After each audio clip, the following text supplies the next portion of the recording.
Good day subscribers, thanks for tuning in back to my channel. In this video, I will share to you the experience of one of the hardest trainings to become a private pilot. If this is your first time watching my video, welcome to my channel. I'm a Filipino immigrant in Canada and I vlog about how is it like to be living in the other northern side of the earth after living 29 years in the Philippines. If this interests you, please consider subscribing to my channel as I post a vlog every weekend. In my earlier videos, I showed you how pilots fly Cessna, which was taken during my first solo, as well as the engine failure recovery with my flight instructor. I had undergone a lot of trainings, but unfortunately, only these were captured in video as it takes time to set those cameras up. This will be my third video in the series where on this one, you will see how the world spins in 2 seconds. This training is about the awareness of stalls and spins and how to recover the aircraft and get it back to normal flying. Generally, stall means your aircraft wings lose the airspeed that they require in order to live in the air. So no airspeed, that means you're dropping straight to the ground.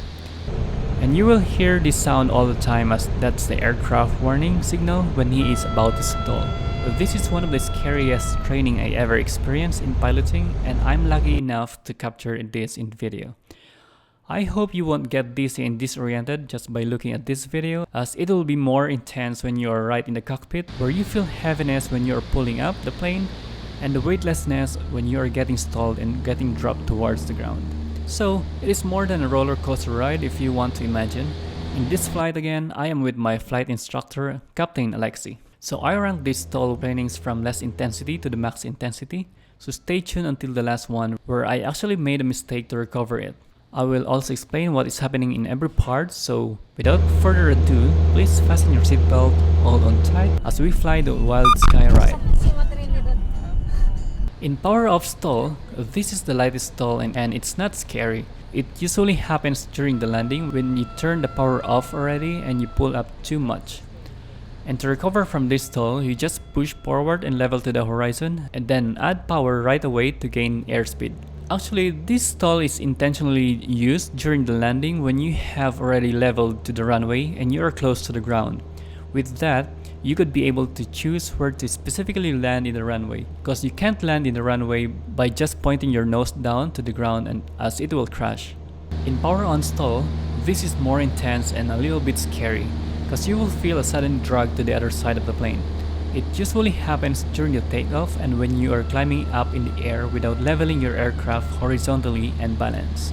Therefore, only one wing loses the airspeed, causing an abrupt drag to the other side. To recover from this stall, we fully step on one side of the rudder that will counter the side of the stall wing. Therefore, you don't see hand movement in this recovery. And finally, the spin. This is the most intense and scariest stall as you will see the world spinning and you are pointing down to the ground. That is why the training of this should be really high above the ground, because you will lose a lot of altitude. It happens when you are climbing up in the air and you pull up too much, as well as there is no horizontal control balance of the plane. To recover from this, the first step is the same as the power on stall, to step to one side of the rudder where you can counter the spin, then pull up to level the flight horizontally, and after you completed that, you can now add power. You don't want to add power while you are still pointing to the ground, as you will go directly to the ground with that. This is where I made a mistake during the training because I got disoriented already. Thankfully, my flight instructor was able to correct it and recover from it. That's the reason why we have to do it again on the third time or until I am 100% correct to recover from it. Now, if you think you can be able to handle this, you wouldn't have any problem in the training as this is the most scariest part of it. Yes, flying is so fun, but you have to be prepared and well experienced enough to handle the worst case scenarios. Thank you guys for watching this video. I appreciate you stayed with me until the end, and if you appreciate this as well, please leave a like and comment as that really motivates me to upload for the next video.